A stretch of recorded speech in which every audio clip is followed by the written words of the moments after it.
খামারটা হচ্ছে একদম জঙ্গলের ভিতরে।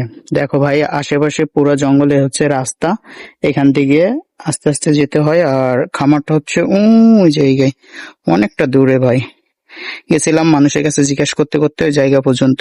আসসালামু আলাইকুম এভরিওয়ান, কি অবস্থা সবার? আশা করি সবাই অনেক ভালো আছেন।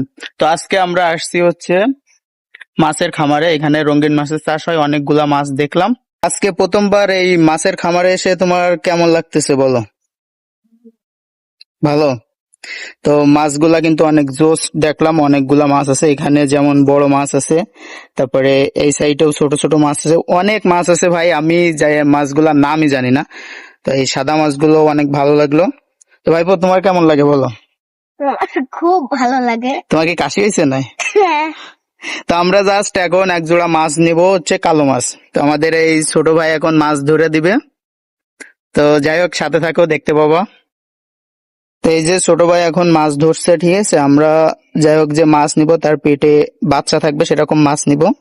তো ছোট ভাই কিন্তু আমাদের জন্য অনেক কষ্ট করতেছে। এখানে অনেকগুলা হাউজ, আর প্রত্যেকটা হাউজে আলাদা আলাদা মাছ আছে। তো দেখা যাক ছোট ভাই কি ধরলো। একটু বড় সড়ো দিয়ে নেবে, বুঝলে? ওই যে একটা, যাক একটা মাছ হয়ে গেছে। তো আমাদের এক জোড়া ব্ল্যাক ফিশ নেওয়া হয়ে গেল। এই যে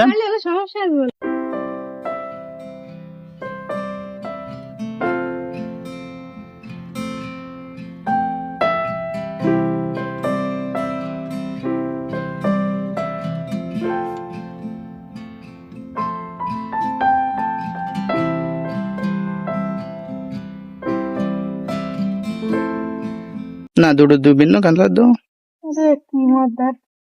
ওটা কি মদ্দা? মায়া দেখি একটা তো।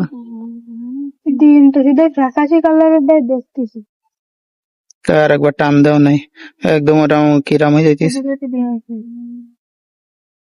একই কালার দেবো না আলাদা আলাদা? আলাদা দাও। ওটা কি দিছ, লাল নাকি হলুদ? তো লাল দেখি একটা দাও।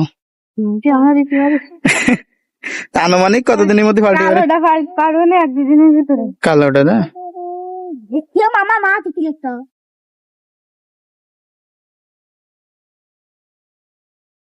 ও দৌড় মারবে ওই দিন, ও সব চলি গে পিস্তি পিস্তিতে থাকি গে।